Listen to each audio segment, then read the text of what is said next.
Okay. Yeah, talk about the vase scene. That's the end. Finding out about. That's the end. Okay. Another good scene that I liked is Max finding Jackie. Going to Lebanon. I don't really. I think it was my sister that mentioned Lebanon for me because I know I wanted her to be somewhere in the Middle East, and I asked my sister what was a nice place, I believe, and then she mentioned that place to me. Then I just started doing research. I started watching YouTube videos about the area, and it's just really nice, and it's a very good vacation spot as well. So I was just like, okay, I like it. So so I choose Lebanon, and Jackie becomes very worldwide in the Middle East and parts of Asia, in terms of where her dance crew and things like that, because she started to do performing. And so, Matt found an article relating to her and her dance group and found a video about her and her dance group. So, he takes that and realized, oh, she's alive, she's here. Max always believed that she was out there, so he never believed that she was dead. And the fact that there was no funeral and no body, he knew something was up and he just couldn't let it go, unlike how Kevin did. So he goes there with his friends. They all team up together, homies for life. They all go together. Alex is forced to come because of Jace. No, not because of Jace. Because of Kevin, because, that was the deal. If he went on this trip, this, seniors trip, that Alex would have to come with him. So he's forcibly dragged out to go across the country with them. So they get there, they try to make up a plan to figure out where they're going to find her. They find out she's having a show, and they make up a plan of how they're going to get into the show and, contact her and all that. And also during that time, they, just enjoy Lebanon and, go sightseeing, things like that. So in finding Jackie, so the first scene is when, Max ends up kind of similar. I wanted to do a parallel to how Jackie ended up being Ariel for the mermaid show. And that was around the time when Kevin lost his memories, and it was New Year's, and she became a mermaid. She was doing a play, and they reconnected again. They kissed, things like that, and she tried to push him away, but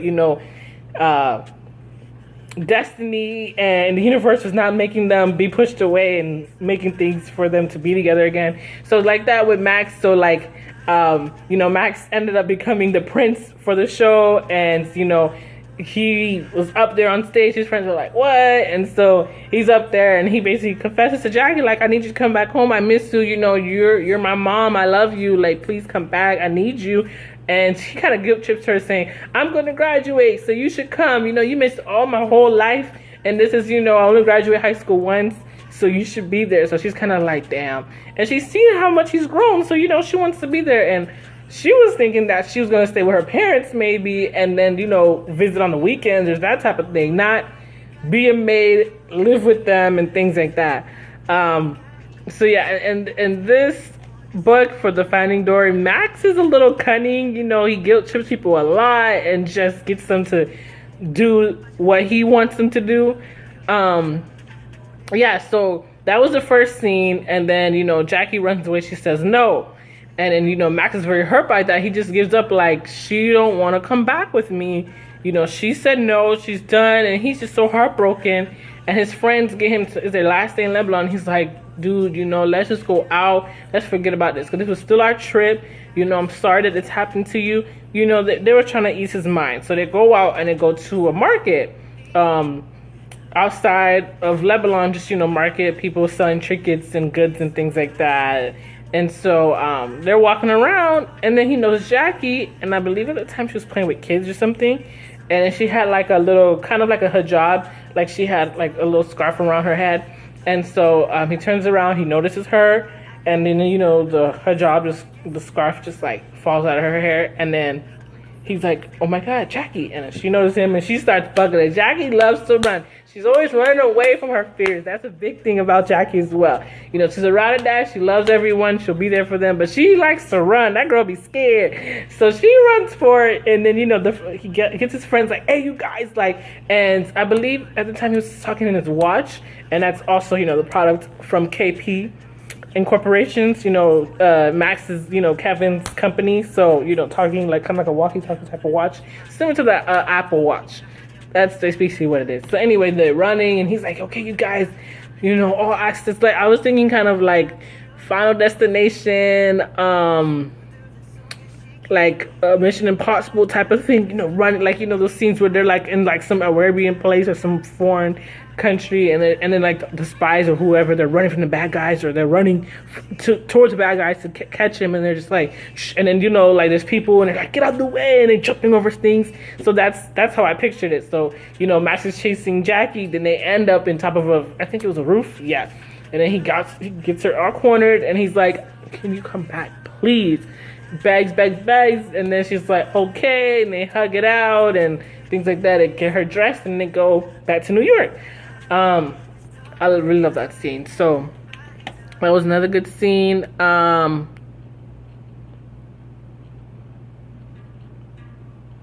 Okay, I did the vase. That's the last scene. Okay, so the scene at the school. The first attack at the school, which was from, as you guys already know, Janet's bodyguards. You know, they were trying to kidnap Max. Not really necessarily kidnap him, but just, you know, hurt him so that Jackie and Alex can, you know, stay loyal and continue with the plan in terms of, which is for Janet to take over KP. And that was the deal. And, you know, they don't want to do that, because if they do that, it will hurt the family, i.e. Kevin and Max. And they don't want that. And so attacking Max and hurting Max was their way to scare them to go on with the plan.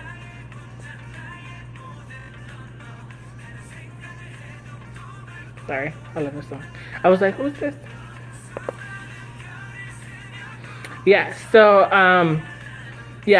in the first attack scene, you know, Max stays late from practice. He's walking towards, I think Jackie was going to pick him up from school.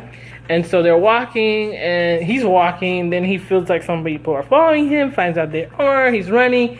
Another kind of like Mission Impossible spy type of scene that I played out in my head, that I wrote. So he's running and things like that, and then Alex notices it, and, you know, he knows what's going on. He knows who this men are. That's why he ends up talking in Russian, and he fights them off. And this is kind of how Alex and Max kind of start to slowly build some type of relationship, you know, because of the fighting scene, and Alex don't want Max to get hurt. You know, he promised to protect him and watch out for him, and she doesn't want Max to tell anyone, because, you know, it would expose him, and also they would get endangered, you know, if they find out. So he just wanted to keep on the down low, and he will figure out the rest.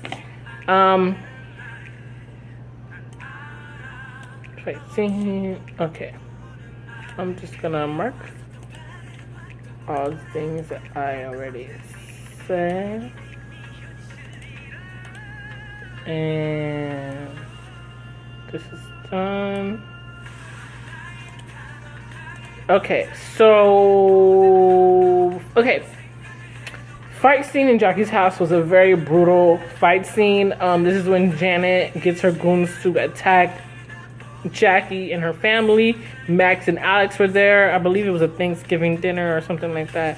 No, it was not Thanksgiving. I believe it was Christmas, because this was the time where Kevin was on TV and he pronounced his love to Jackie and, you know, exposed Tiffany and all that. So yeah, during that time, you know, Janet's goons show up, and, you know, all hell breaks loose. They kidnap Jackie, and that was leverage for, you know, Alex and Max to show up and Kevin to show up, and then she was thinking that she'll kill Kevin.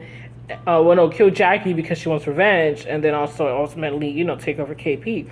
That was her goal. So, yeah, her goons show up, and, you know, they show up in the military home. So Jackie and all her siblings, they were prepared. They were ready to bust down.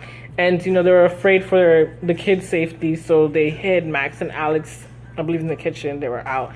And they were just out, just, you know, shooting people, stabbing, killing, punch. It was just crazy, crazy, crazy. It was like 4 or 5 if you count. Yeah, 5 against like an army. So, you know, they're fighting things like that. And it was just very brutal because, you know, Esther got hurt. I believe she got shot. Jackie got hurt. She was dragged away. And it just really, really, really hurt Max because, you know, after the fighting scene, to see his aunt, his uncle's blood everywhere. This is his first time seeing that. And just dead bodies and the smell. And he was just like, what the? And he just regretted it because he was like, I should have told them since day one that I was being followed and hurt. And now Jackie's hurt. And then what also hurt him the most is that Alexander knew everything, who the people are, everything. He never even told Max to at least, you know, and everyone's going crazy looking for Jackie. And here is a person that's living in my house who knows and not saying nothing. And it hurt him even more that his best friend knew who Alex really is and never said nothing either. And he knew how much he hated Alex and how much how Max wanted to expose him. And Jace never said nothing. So that's why Max in general was done with Jace and done with Alex, because he was just like, y'all all liars. Like, y'all, you're supposed to be my friend. You're supposed to be my homie. And someone I love is hurt, gone, don't know if they're alive. And then all my whole family is hurt in the hospital. So, you know, that was a very big scene. Okay, let's see. Okay, finding out about Janet and going to save Jackie. That's kind of another like mission, you know, spy, sneaking in type stuff. I do a lot of that in my book, and I'm pretty sure you guys guessed that. One scene, okay, so the house, the mansion I was pictured that I thought, like, the outside looks rusty, but the inside looked like the haunted mansion. That's what I was kind of going for, because it's abandoned and, you know, it's a hideout. So I was going for a haunted mansion type of look. Yeah, Janet, you know, she's a mob queen, or I don't know what's mobster, I guess. Same thing for women, I don't know. So anyway, you know, she owns that now because, you know, Volo is in jail, things like that during time. So, I mean, she got out for early release. Janet got out for early release during that time. Yeah, she took over and things like that. And yeah, she's been in hiding.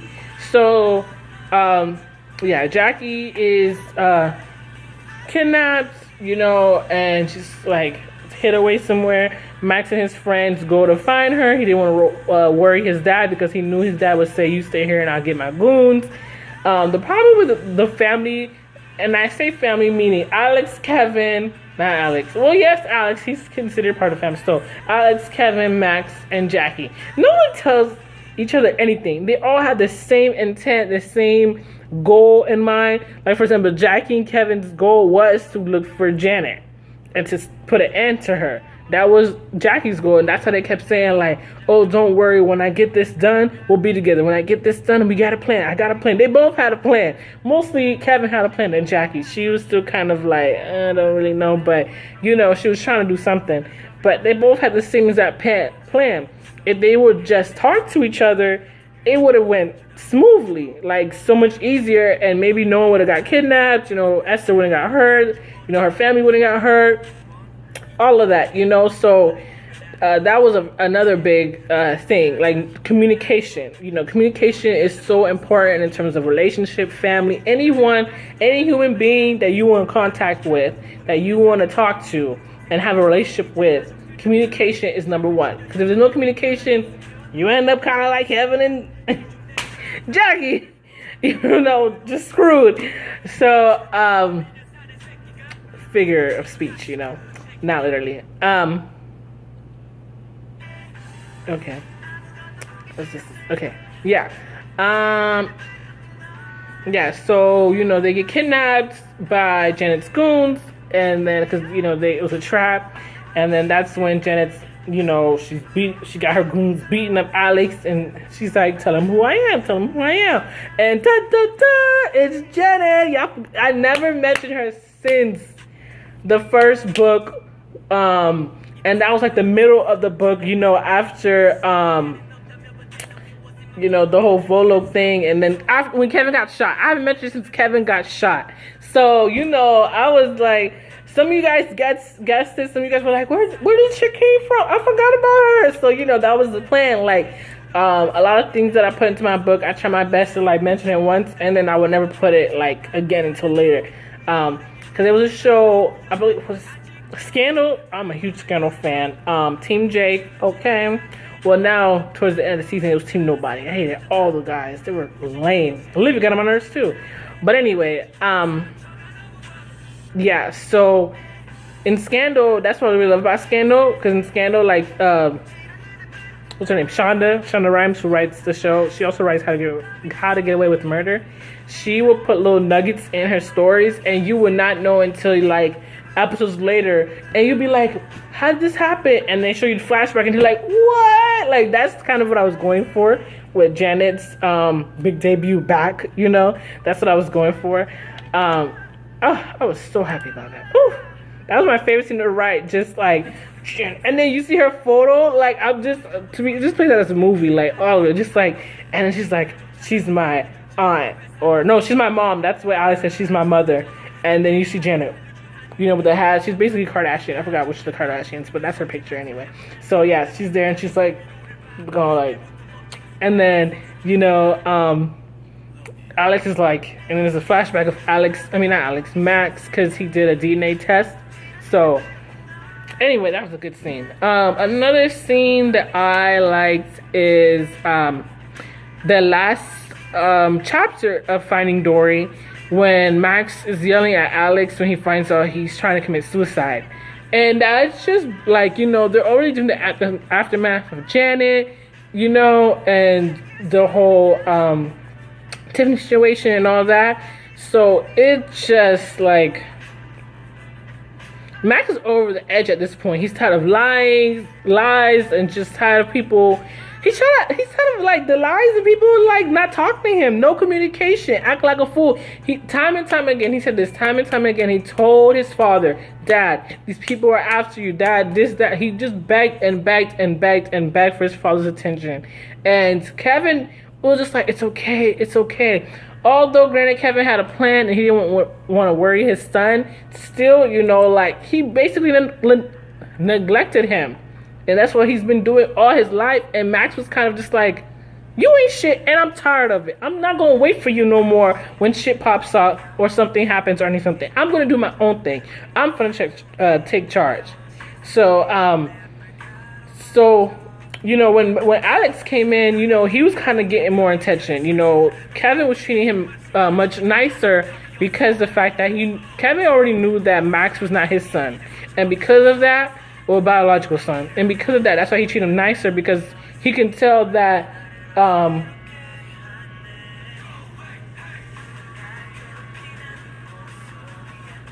okay, sorry, I'm home alone again, you guys. So okay, sorry. Yeah, so because, you know, that's not his son, Kevin kind of knew, he already did background check, he knew who Alex's birth parents were, where he came from, and he just already assumed that Alex been through some stuff, given the fact that Janet's crazy and his dad's crazy, Volo is crazy, you know, mobster, all that. Kevin already knew about Volo because, you know, they used to be childhood friends, so he knew. So he already felt like this guy's been through some things. So when Alex came, he was hoping, because he knew he was coming for a purpose. You know, with who his parents were, he was coming for a purpose. So he was trying to kind of defrost Alex's heart, and, you know, be a good father to him. So when the time came, you know, Alex will be hesitant to do anything to hurt him or Max. That was Kevin's plan, and that's why he treated him much nicer than he did with Max. And it just sucks that, you know, he should have gave the same attention to Max, because if he did that, then Max wouldn't be feeling this way. So when he comes into Alex's room and he sees him taking pills to try to kill himself, he's over it. He's like, what are you trying to kill yourself for? Like, what are you trying to accomplish? Like, right now, you have Jackie in your corner. You have my dad in your corner. The man that I've been trying my whole life for him to look at me. Look at me. And, you know, all this stuff. you know, and you gonna come over here and commit suicide for who? For what? Like, what is that gonna accomplish? And he was just so angry. He was like, give me your life. Let me be you, since you think that, you know, just because some people are talking, you know, shit about you now in the media, like just for a few months, and it's gonna blow over. So like, you know, you want to kill yourself now? He's like, give me your life. Let my father look at me, you know. And so, oh my gosh, that scene, you know, like, because Alex been abused most of his whole life, you know. Not most of his whole life. When he was living in the orphanage, he was not abused, but you know, when he got adopted and was in Russia, and you know, and Jackie wasn't looking over him, but it was the bodyguards, the moms looking after him, and he used to get abused a lot. So he had a lot of scars and wounds in his back, and to cover that up, because he just found them disgusting, you know, he has a big, huge tattoo of a bird on his back, and other tattoos as well. So you know, he's like naked, he got boxers on, stuff like that, and Max grabs him, you know, his chest, he just grabs him like, give me your life, give me your life, give me your life. Oh God, you remember that scene? I was like, oh, with my son, I was like, oh, I feel you, Max, I feel it. Oh, I love that scene. It's so sad, but you know, I wanted to portray like the seriousness of, like, you know, Max is done with everybody. Like, you know, he is not the quiet, shy little boy. I forgive you, I forgive you. You know, he's just over it. Oh, okay. So, okay, now I'm going to talk about themes. So, yeah, next will be, I'll be talking about certain themes that I noticed. You guys can write in comments as well, any themes, any scenes that you like. I will respond. So the themes that I liked and I made part for this book is water, fish, trust, family, and I get into deep what I mean by family because there's more things than that. Race, love, self-hate. I don't know why I gotta think about that. I wrote self-hate, but I'm just like, self-hate. I'll think about that. And cooking, or just food in general. So yeah, those are the themes that I put into the book, and I felt that was important. So I'll get to this.